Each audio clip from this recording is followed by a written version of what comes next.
Liverpool, with that Champions League game coming up on the horizon, I think they'll be thinking about that, and that may change some of their game plan for the people they put out on the pitch for tomorrow's game.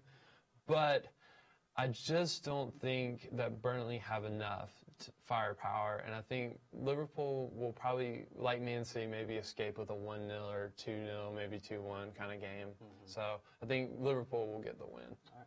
Moving on to two of the more important games of the week. First, we have Chelsea versus Wolverhampton. Chelsea, yes, they've won a couple of their past few games, but this season has just really been a disaster, really. Yeah, I mean, they've had so many problems, you know. So obviously, we all talk about Sarri and Kepa and the Carabao Cup final with that whole exchange. But, I mean, there's been also bad results against teams in the Premier League. But I think this Chelsea side they're starting to find a little rhythm, especially just given their recent results. They haven't played the best of opponents. They did beat Tottenham. But I think this Chelsea side is good enough to beat Wolves. They lost to them the previous game last year, at least at the start of this 2018-2019 season. And I think they'll get the revenge just being at home at Stamford Bridge. That'll help them. Yeah, and they just came off a great win in the Europa League 3-0, Chelsea did. Yeah. And the game of the week, Arsenal versus Manchester United. Arsenal coming off that terrible 3-1 loss in the Europa League. Man U, on the other hand, coming off a great win against PSG. Yeah. What do you see happening here? Well, I mean, this is a huge game. I mean, top four matchup is on the line right here because both these teams are 1 point from each other, and they are fighting for that last top four spot. Winner gets into top four. It's going to be crucial. But also, when Man United and Arsenal play in general, it's always big because of the recent, history of Arsene Wenger and of Ferguson. Everyone still remembers those duels with those teams. Both these teams have fought for Premier League titles in the past. It's just such a big game, in general. And I see Arsenal, though, coming out with this win. Why? Because I just think they're playing a team that has so much more energy, and they're not having to. I would say they're not having to put as much into their games like Manchester United is, especially with having to play PSG on the road. And I just think Arsenal, yes, they struggled in the Europa League, but they've got a team like Lacazette, Aubameyang, even Lucas Torreira has really shown out for them. Yeah, he really has. And I think Arsenal will at least get a draw or a win out of this. I don't think they will lose. I have to agree with you on this one. Arsenal will get the win just because that win versus PSG for Man U was such an emotional high that I think they haven't come down yet. And Arsenal is just going to beat them right to the punch. And I see a 2-0 win for Arsenal right here. Ooh. Yeah, and also one thing is also miraculously Manchester United did win that PSG game without Alexis, Lingard, and those injuries are really mounting up for them, and I think that might cause them problems on Sunday. I have to agree with you with that one. Okay, so now we're going to check out the table here to update the Premier League. So obviously the top four is Manchester City, Liverpool, Tottenham, Manchester United. And as we spoke earlier, this top four race is gigantic as Manchester United sits at 58 points, Arsenal at 57, and Chelsea at 56. It's all up for grabs in the top four. Who do you think the favorite is to win that top four spot? Well, of course, top four means Champions League and Champions League appearance. I think the top three will remain unchanged with City, Liverpool, Tottenham. The fourth place is where it gets a little bit tricky because I can see any three of these teams making it into the top four. After this weekend, I think it'll be more clear after the Man U-Arsenal game. But I'm going to have to go with Arsenal taking the fourth spot. Interesting. Yeah, I agree with Arsenal. I think they may not get the top six wins that they always want, but when they play those little sides, they've started to be more confident. And back a couple years ago, when Wenger was about to retire, there was those games against like your Burnleys, your Crystal Palaces that they would struggle to win. But I think Unai Emery has put in a new philosophy at Arsenal, and they're starting to play better, and they're starting to be more confident against the little teams. And now, eventually, it's going to help them be more confident against the big teams, and they're going to start to really, I think they'll fight for the title next year. And as we look down here at the bottom of three, it's looking pretty grim for Fulham and Huddersfield, with Huddersfield only having 14 points on the year, and a couple teams that might come back for the Premier League next year are Norwich, City, Leeds United, and Sheffield. Leeds haven't been in the EPL since the 03-04 season, so that'd be a massive promotion for them. And another one to look out for when the championship playoffs come around is Derby County, coached by Frank Lampard, an old Chelsea great. And how cool would it be for Chelsea fans to see Frank Lampard? And he also played at Man City too. But how cool would it be for Chelsea and Manchester City supporters to see Frank Lampard coaching in the Premier League? That'd be awesome to see, honestly. Very awesome. It would be.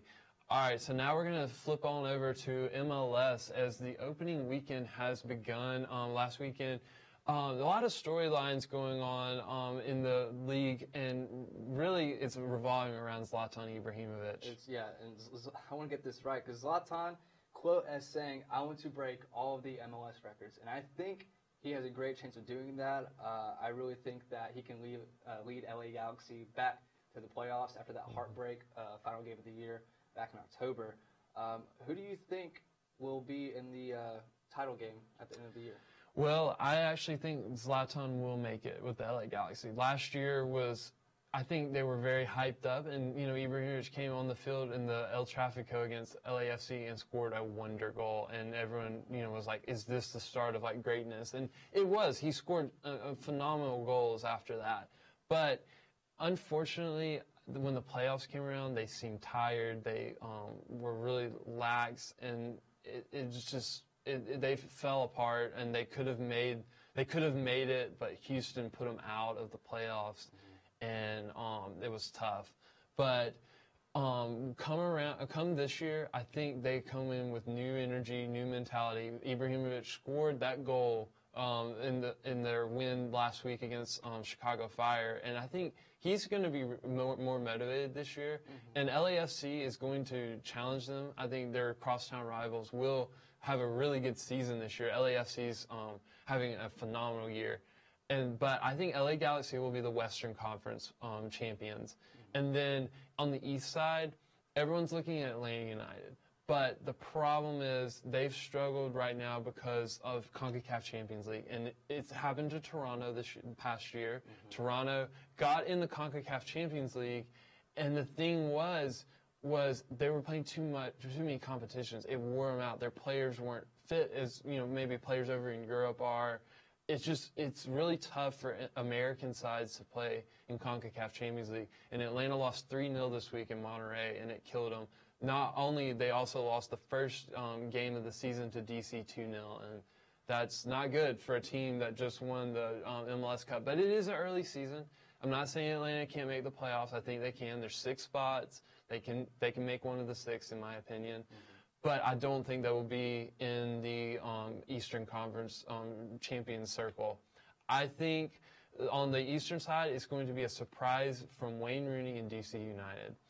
I think the way they've played since the second half of last season is an indication of how this season is going to go. I think Wayne Rooney will lead DC United to play LA Galaxy in the final. I don't know who will win. I'm not even sure of that. But I do know I think the final will be LA Galaxy, DC United. Like you said, when Wayne Rooney came in, they're bottom of the table. He sparked that club for sure, making their way into the playoffs last year. For sure. And this last season is really going to be interesting, in my opinion. I just think there's so many good teams out there. LAFC, LA Galaxy, the Sounders, Portland Timbers, and Sporting Kansas City. And then on the eastern side, you've got your Atlanta United, Columbus Crew, New York Red Bulls, New York City FC, and DC United. And it's really going to be a great season. I think soccer fans in the U.S.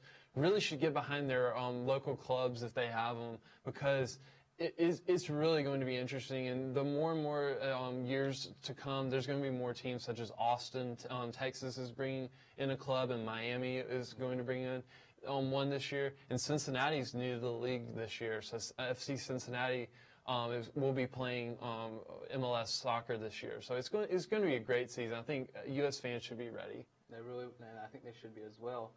And moving on to some controversy with Manchester United. Well, not controversy, but with Ole Gunnar, will Man U break the bank for him? Do you think that after this win, he can just say, write me a check for whatever? I think he can, honestly. if you look at their form, I mean, they've been unreal. I don't think they've lost one single game yet with Ole Gunnar in charge. It's really unbelievable. And United was the first team in European Cup history to come back from a 2-0 defeat in the first leg at home. So even with his first season, he's already making history. Yeah, and especially that win against PSG. I mean, like, PSG is one of the hottest teams in Europe. And some may say that yes, they play in a league that is they're superior to, and that the rest of the teams are inferior. But I just think PSG was, in my opinion, a favorite to win the Champions League. But the way they played in that second leg, they played fearless. Lukaku got an early goal. And yes, there was controversy, but in the end, Ole Gunnar deserves credit. I mean, he really does, from everyone. And I just don't think that they should move on from him. I really don't. I think the front office should say, let's forget looking for a new coach. Because why change something that's working? Because, I mean, Man United haven't been in competition or at least competitive in the Champions League, or even in the Premier League for a couple of years now. I mean, it's been since 2012 that they won a Premier League. I mean, and it's been since 2006 that they won the Champions League with Ronaldo. So I don't think it would be wise to move away from Ole Gunnar. Same here. Well, moving on from one Manchester United manager to a former one, there have been talks of Jose Mourinho coming back to Real Madrid as a new manager. Do you think he'd bring back the success that Zidane had beforehand? Well, Jose Mourinho is an interesting story just for the fact that, you know, he's had 2 Premier League teams, 2 big teams that he's coached, and, you know, he's had success at Chelsea, not as much at Manchester United. He did win the Europa League with them and win the Carabao Cup, but I don't think Mourinho is a good fit for Real Madrid. I think, honestly, I don't say he's not a good coach. I think he's a great coach. I just don't think Real Madrid should move with him. I think Real Madrid need to look for a coach that's maybe looking more forward-minded and has like more of an attacking scheme. I think Mourinho, he's a great coach as far as recruiting players and getting the guys that he wants. And yes, he does have that pedigree with Real Madrid, but Real Madrid's a team that really could be so much better than they are right now. Struggling right now, 12 points behind Barcelona in La Liga, just eliminated from Champions League with Ajax. I mean, what has happened with Real? Well, and you know, the headlines this week have been saying like that they're arrogant, and I believe it, honestly. When you've won 3 straight Champions Leagues, it gets to your head. With one of the greatest of all time, Ronaldo, too, and without him now, they still do have a Ballon d'Or winner with Modric, even though controversy around that, too. But with the talent that they have, they really should be doing better. Well, in my opinion, I think they need to be buying players. I mean, they have money. I mean, they just sold Ronaldo for over 100 million euros to Juventus. And I think they need to be looking for a striker that can help complement with Gareth Bale if they decide to keep him too. I just think, I mean, Benzema takes you as far as Benzema will take you, because he's not a prolific striker. He's a physical player, but they need someone like an Mbappe or a Salah that can run through defense. A Hazard as well. Someone throughout the years, I mean, there's been links every year. It seems like that Hazard would be going to Real Madrid. Yeah, they just need someone that can make those passes. They've got the midfield. I mean, you've got people like Modric, Toni Kroos, Casemiro. They've got the team. The defense, the midfield is great, but their scoring goals has been really lacking since Ronaldo left. And Ronaldo, yes, he is one of the greatest of all time. He's one of the best that's ever played the game, but I think they need to move on from him. I feel like, honestly, some people in the Real Madrid camp may say, oh, it's because we don't have Ronaldo. Well, really, I think it comes to your leadership, your manager, and they just need to, I think they need to clean ship and just start over again. So it's going to be interesting to watch what Real Madrid does, because, their season, in my opinion, is practically over. They're not going to win the La Liga. They're not going to win the Champions League anymore. It's going to be tough for them, and there's going to have to be changes made. That's what they're fighting for the rest of the year is top 4 for Champions League. All right, well, that's all we have for you for our first segment of Stoppage Time with Sam and Andy. I really hope y'all enjoyed that, and War Eagle.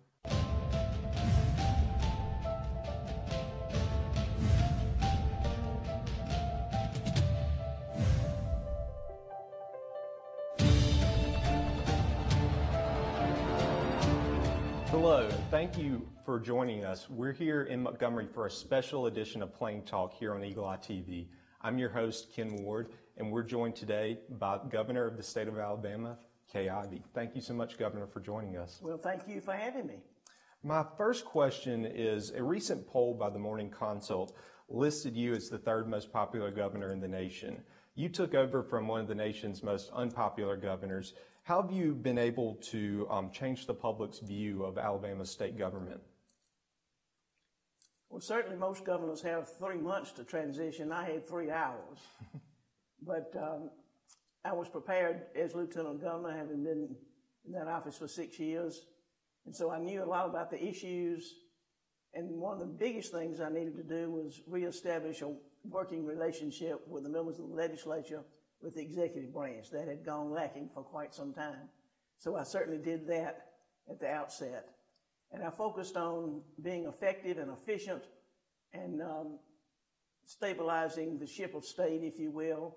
And we interviewed all of our cabinet officers and made some adjustments there. Then I conducted a listen, learn, help, and lead tour around the state and listened to our people. Had I been a candidate for governor, I would have known what was on the people's minds. But under the circumstances that I took the office of governor, I wanted to hear from the people directly. And so that was off to a good start. The issue of the lottery and electronic bingo have been hot topic political issues in the past in our state. Speaker McCutcheon said recently that he does not expect lottery legislation to come up this session.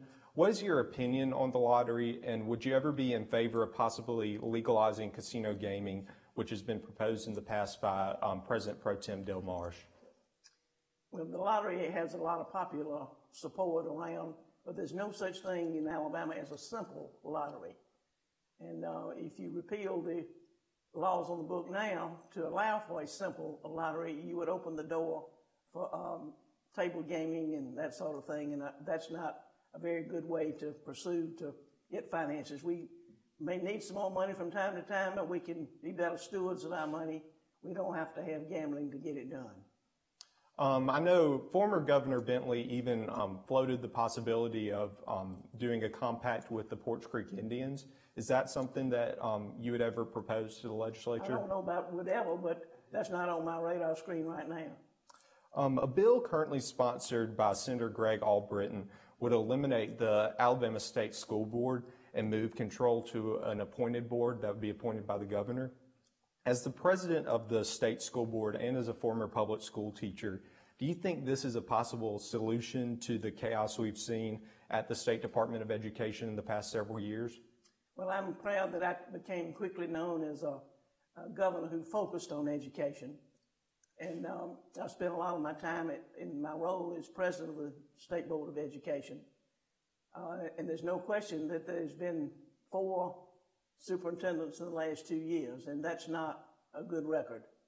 So what we need to do is get our board members to focus on their role, which is to adopt goals and set strategies and leave the administration of the department to the superintendent.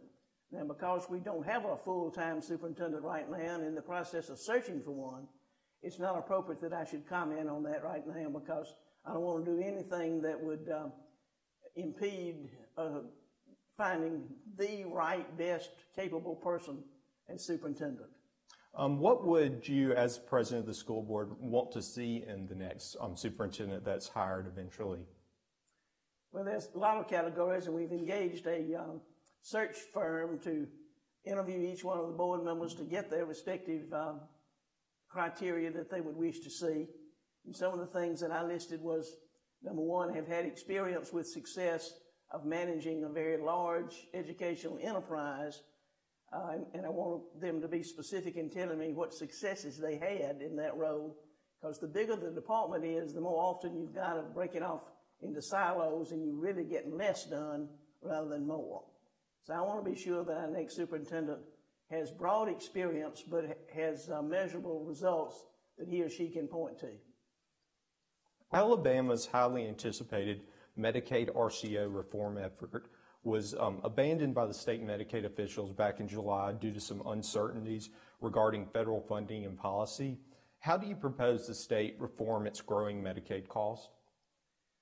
Well, surprise or not, this is the first year that the Medicaid is asking for a decrease in the amount of money that they've been normally getting from the legislature, and that's due to some cost efficiencies that Medicaid department itself has implemented and to some improved costs in some health care. We've also adopted a dental program that will save the state $1.5 million every year rather than going to the managed care proposal. We're also looking at the work waiver so that we can, if anybody's able-bodied and can work, that they will work. And last October, I directed our Medicaid Commission to pursue that. And so that's in the works, and that will happen for long. So we have the most modest amount of coverage of any Medicaid department in the country, but we also have the least number of people in Medicaid because of our requirements. Not everybody can get in Medicaid. It's very strict. So we operate the program in a very lean fashion, and we'll keep on trying to do that. You mentioned the Medicaid work requirements. The Trump administration has been very open to working with states, not only on the Medicaid work requirements, but on some other possible reforms. Is there anything else down the line that you could possibly want to work with them on that you might not have been able to get done during the Obama administration? We've been in close contact with the administration in Washington, President Trump, and we had started our waiver program on the work requirement even before he mentioned that. So we are very hopeful that they're going to approve our request, and we may also look at increasing copays. After the election of Democrat Doug Jones in the recent U.S. Senate special election, several Republicans have criticized your decision to move up that election. For example, Mitch McConnell's former chief of staff, Josh Holmes, who's a major critic of Roy Moore and has been involved in some of Mr. McConnell's efforts when it comes to elections. He tweeted, "Before we get the results, I'd just like to thank Steve Bannon for showing us how to lose the reddest state in the union and Governor Ivey for the opportunity to make this national embarrassment a reality." Do you in any way regret the decision to move that election, or do you stand by that decision? I never regret following the law. And Alabama has a law that says if there's a vacancy for a U.S. Senate seat and the vacancy is more than 4 months away from the next election, the governor shall forthwith call an election for U.S. Senate so that the people of Alabama will be represented. I simply followed the laws that are on the books in the state of Alabama. In the wake of high-profile public corruption convictions in the state, recently proposed legislation sponsored by Representative Ken Johnson and supported by your Commerce Director, Greg Canfield, many say legalizes the economic developing lobbying that was part of the 12-count public corruption conviction of former Speaker Mike Hubbard. Do you think this legislation could weaken the tough Alabama ethics laws passed back in 2010? No, this is an effort to be more proactive with economic development and incentives. And one of the most prized things is to keep details about a potential development project coming, because if you leak it out, your competitors will go after it too. So this is just a tool to improve the economic development efforts in the state to be more realistic and viable, so we can continue to attract good quality companies. But many critics of this legislation have said that it could possibly become a conflict of interest, especially with lawmakers possibly benefiting from this lobbying efforts. Do you in any way see that as possibly a issue that could come up down the road? I'd recommend you read the fact sheet. I hadn't seen it particularly, but I know it exists, that Mr. Canfield and them have put together to explain the situation and get rid of the myths and they said kind of things and point out exactly what it does. You have commented several times about steadying the ship of state since taking over state government. What in state government do you believe fostered the culture of corruption in Montgomery for many years before you took over as governor? When elected officials, wherever they may be, start thinking about themselves and their advantages more than they are focused on serving the people of Alabama, things like this happen. Alabama has faced budget struggles for many years. Politicians have proposed combining the cash-strapped general fund budget with the more prosperous education trust fund budget several times in many legislative sessions. Do you think this could be a possible fix to Alabama's fiscal challenges, or do you think there is other ways that Alabama can control its purse strings? Our budgets this year are some of the strongest we've seen in recent years, and the reason for that is more people are working today than ever before. When I took office in April of 17, unemployment was at 5.4%, and it dropped every month that I've been in office as governor. And in November, it went down to 3.5% unemployment. That's the lowest ever in recorded history. And then in December, it remained at 3.5, but we hit another good benchmark, and that is 2,093,000 people are actually employed, and that is the most folks that have ever been employed at any given time. So you get more people working, then they're paying taxes, and money comes into the coffers. And you mentioned unemployment rates. Alabama's unemployment currently is the lowest it's ever been. You mentioned it during your State of the State address. You also emphasized your efforts in promoting employment for people with disabilities. What are some of the efforts that your administration has done and will be doing in the future to try to bring good, high-paying jobs to the state as well? Well, I'd call your attention to the fact that early in January, I was proud to announce that my team and I had been successful recruiting Toyota Mazda. That's $1.6 billion that they will be investing in, employing some 4,000 workers and producing 300,000 automobiles a year. So it's that kind of hard work that's consistent and factual and with sincere relationships. That's how you do good economic development. And Greg Canfield does an excellent job at the Department of Commerce, and then we work with our local officials as well. You mentioned the Toyota Mazda plant. President Trump mentioned that plant during his State of the Union address. Could you comment a little bit about what that could possibly mean to the state, especially in the North Alabama region, and also about the growth really in Alabama's automotive industry over the past possibly 2 to 3 decades? You asked several questions, Landon. Which one do you want to start with? Just so you can talk about the Toyota Mazda plant. Well, that plant is a statewide project, and it impacts the whole state of Alabama.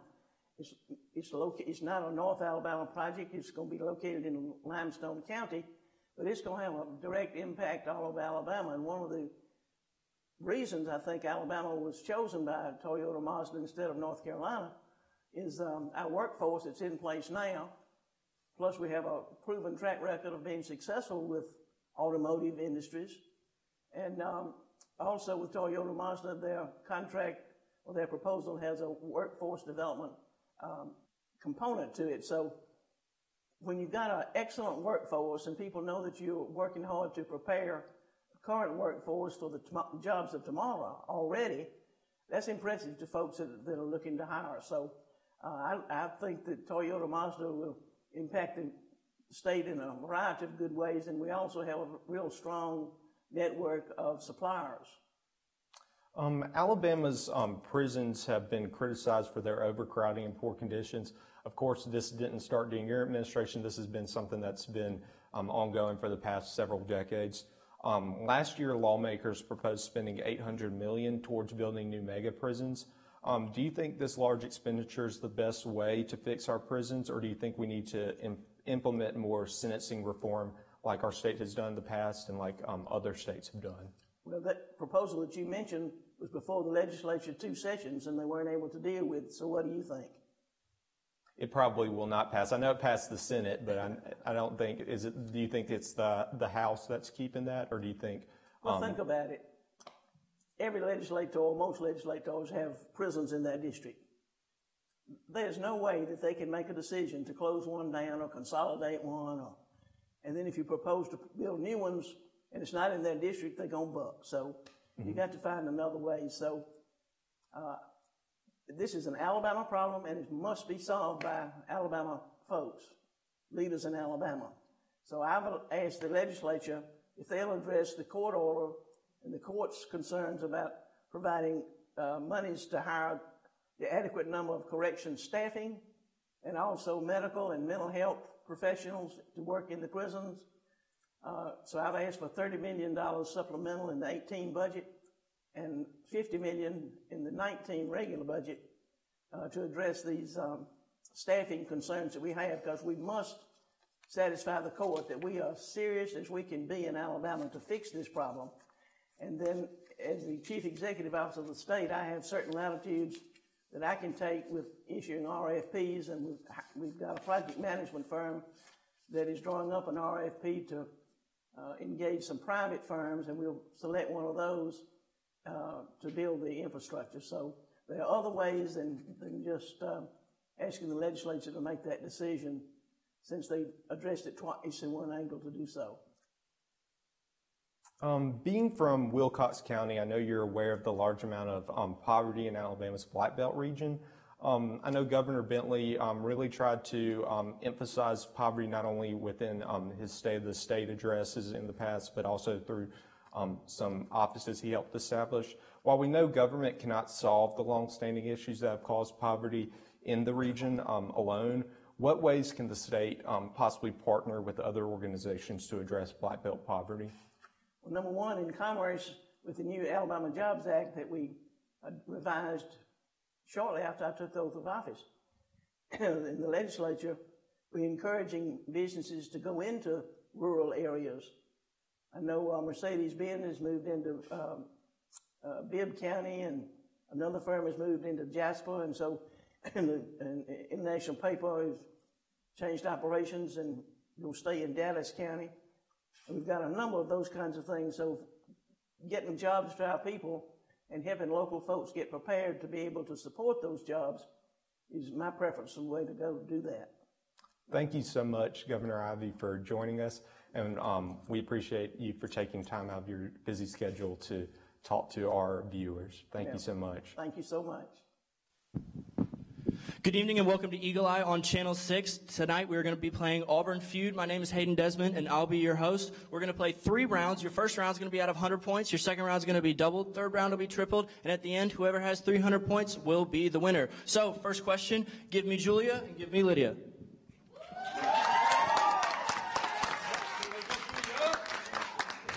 All right, ladies, it'll be very simple. Once you hear the question, you think you have an answer, you're going to slap on my podium here. So your question is, what is the most important thing in your backpack?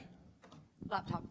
Laptop is the number 1 answer. That is the number 2 answer. So you have a chance to get on there. What is a dorm room dinner? Ramen. Ramen is the number 1 answer. Would you like to pass or play? Play. They're going to play.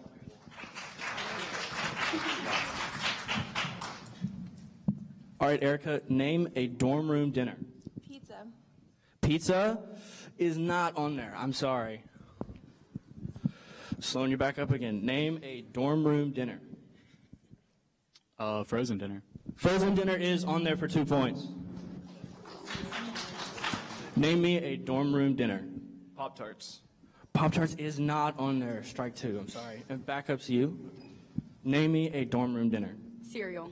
Cereal is on there for 4 points. All right, there are 2 answers left. You guys have 2 strikes. Michael, name me a dorm room dinner. Hot Pockets. Hot Pockets is not on there. That is strike 3. I'm sorry, guys. We're going to go over to the big event and see if they have a chance to steal. What is your answer? We're going to say peanut butter and jelly. Peanut butter and jelly is not on there. We'll get the points for that one.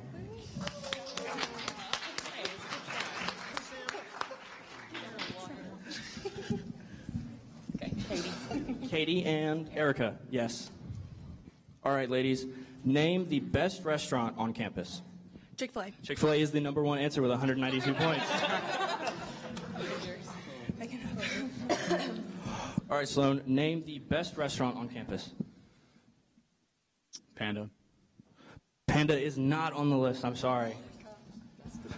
Best restaurant on campus. Steak and Shake. Steak and Shake, not there. Hadn't been here long enough yet, I don't think. I think that's why they haven't gotten it on there. All right, so we are 2 strikes for you guys. Name me the best restaurant on campus. ABP. ABP is the number 2 answer with 48 points. Good job. Michael, what is the best restaurant on campus? Amsterdam food truck. Amsterdam Cafe is there with 18 points. Erica, what is the best restaurant on campus? I forgot the name of it. Okay. Sonic. What? Sonic is not on there. That is strike 3. I'm sorry, guys. Let's see if the big event can steal. What is the best restaurant on campus? We're gonna say chicken salad chick. Chicken Salad Chick is on there for 30 points.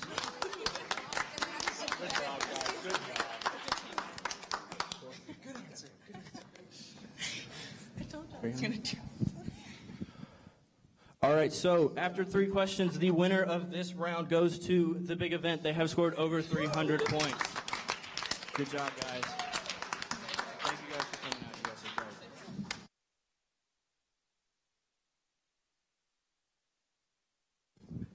Good evening and welcome to Auburn Feud on Eagle Eye TV, Channel 6. I am your host, Hayden Desmond, and tonight we will be playing with the BSU of Auburn and the Theme Park Engineers. Tonight's game will work very similar to the popular Family Feud. We will play 3 rounds. The first round will be 100 points. The second round will be doubled to 200, and the third round will be tripled to 300. So give me Kirsten and give me Jayla.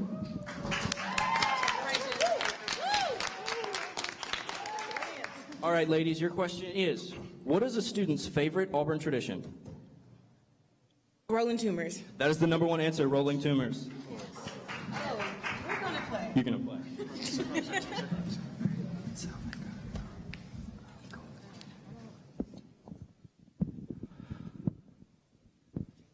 Jalen, what is a student's favorite Auburn tradition?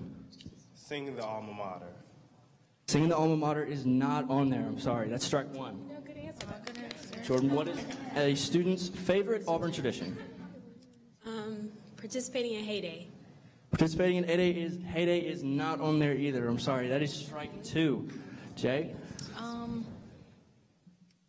Cheers, Badagetta. Game days? Game days, cheers? Yeah. Good answer. Yeah. What is a student's favorite Auburn tradition? I'm going to say drinking tumors lemonade.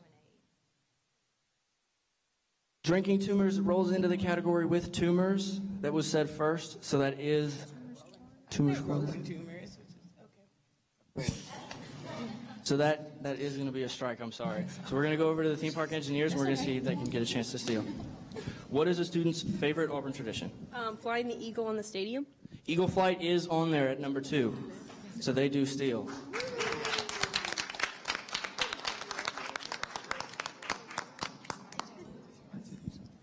Give me Seth and give me Jaden.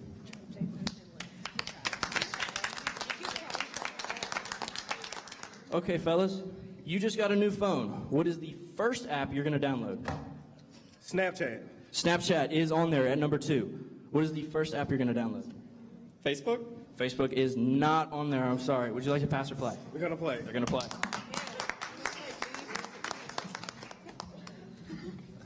You just got a new phone. What is the first app you're going to download? Instagram. Instagram is the number 1 answer with 96 points. What is the first app you're going to download on your new phone? Twitter. Twitter is on there, the number 3 answer. What is the first app you're going to download? Tumblr. Tumblr is not on there. I'm sorry. That's strike 1. Good answer. What is the first app you're going to download? YouTube. YouTube is not on there either. I know, right? Strike 2. What is the first app you're going to download? Auburn Guides. Auburn Guides is not on there. Strike 3. I'm sorry. Theme Park Engineers. You just got a new phone. What is the first app you're going to download? Reddit. Reddit is on the list at number 5.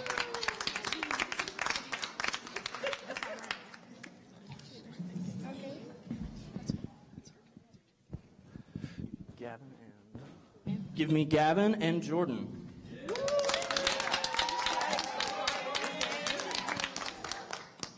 Name the most famous Auburn person. Tim Cook. Tim Cook is on there, but he is the number 3 answer. Name the most famous Auburn person. Cam Newton. Cam Newton is the number 1 answer.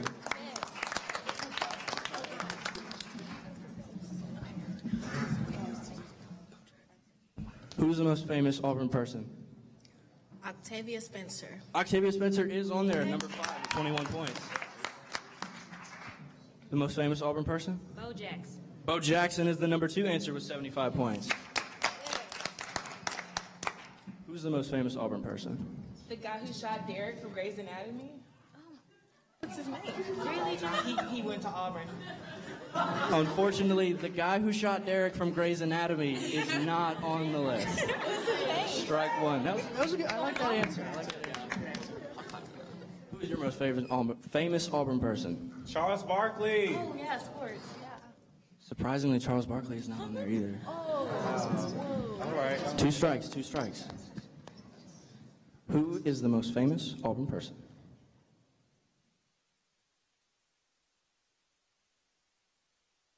Good answer. 5 seconds.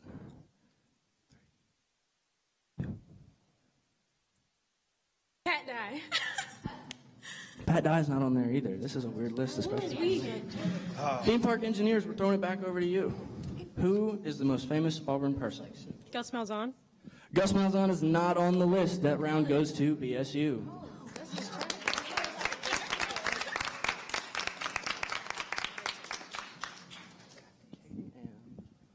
Jalen. Katie and Jalen. All right, ladies. Name the best ways to procrastinate. Netflix. Netflix is the number 1 answer.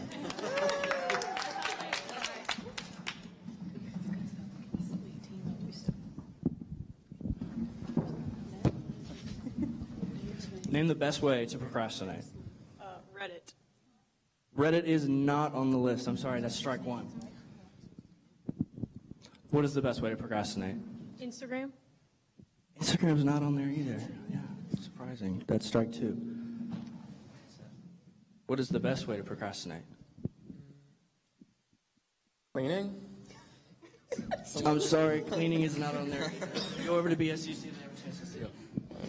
All right, name the best way to procrastinate. We said go to sleep. Sleep is the number 2 answer.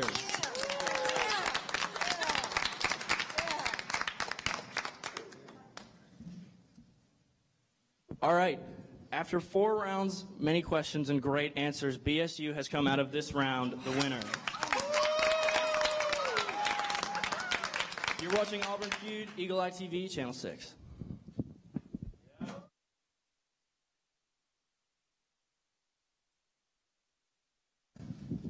Welcome back to Eagle Eye TV. We're playing Auburn Feud here today on Channel 6. Today we have the student athletes and the student recruiters. So we are going to play 3 rounds. The first round is going to be out of 100 points. Your second round is going to be doubled, and your third round will be tripled. Can I have Derek and Emma?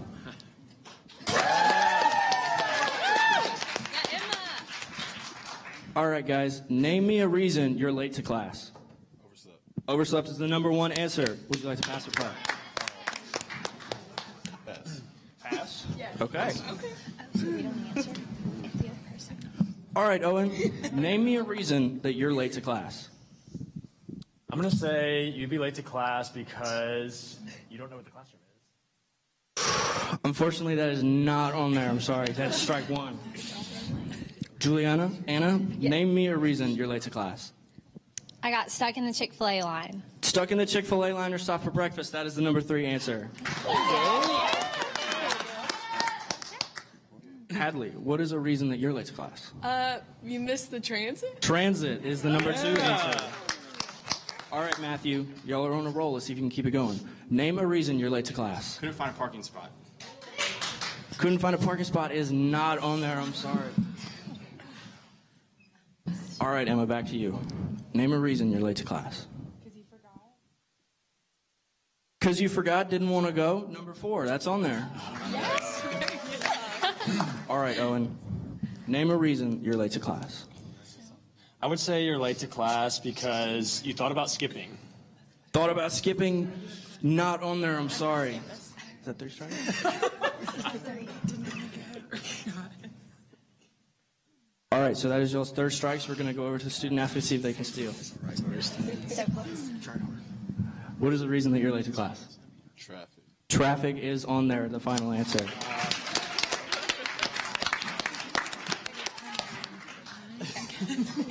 Can I have Owen and Sam? Yeah, Nervous? Me too. All right, guys. Name your favorite Auburn sporting event. Football. Football and is the number 1 answer. Would you guys like to pass or play? We're going to play. We're going to play.